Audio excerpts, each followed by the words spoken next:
সাবেক রাষ্ট্রপতিকে গ্রেপ্তারের দাবিতে দেশের বিভিন্ন রাজনৈতিক দলের আন্দোলন ও বিক্ষোভের মধ্যে এবার গুরুত্বপূর্ণ বক্তব্য দিল সরকার। স্বরাষ্ট্রমন্ত্রী সালাউদ্দিন আহমেদ স্পষ্ট ভাষায় জানিয়েছেন, এখন পর্যন্ত সরকারের দৃষ্টিতে এমন কোনো বিষয় সামনে আসেনি যার ভিত্তিতে সাবেক রাষ্ট্রপতির বিরুদ্ধে তাৎক্ষণিক পদক্ষেপ নেওয়া প্রয়োজন। রোববার সচিবালয়ে পুলিশের সাহসিকতা ও প্রশংসনীয় কাজের স্বীকৃতি স্বরূপ পুরস্কার প্রদান অনুষ্ঠান শেষে সাংবাদিকদের প্রশ্নের জবাবে তিনি এই মন্তব্য করেন। স্বরাষ্ট্রমন্ত্রী বলেন, গণ অভ্যুত্থানের পর দেশের রাজনৈতিক পরিবেশে সবাই মত প্রকাশ, প্রতিবাদ ও আন্দোলনের স্বাধীনতা ভোগ করেছেন।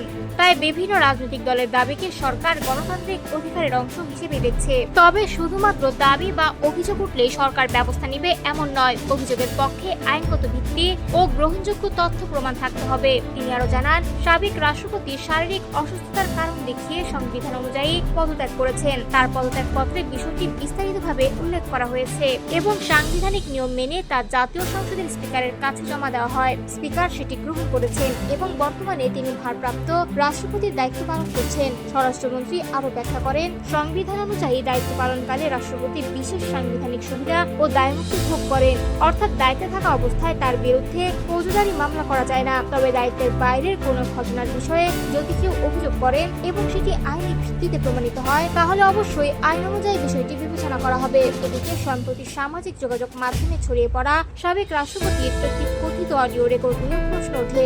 জবাবে স্বরাষ্ট্রমন্ত্রী বলেন, সরকার বিষয়টি কেবল সংবাদ মাধ্যমে দেখেছে। এ বিষয়ে সরকারের কাছে কোনো নির্ভরযোগ্য তথ্য বা প্রমাণ নেই। কোন সংবাদ মাধ্যম যদি এমন দাবি করে থাকে, তাহলে সেই তথ্য প্রমাণ তাদের কাছে রয়েছে।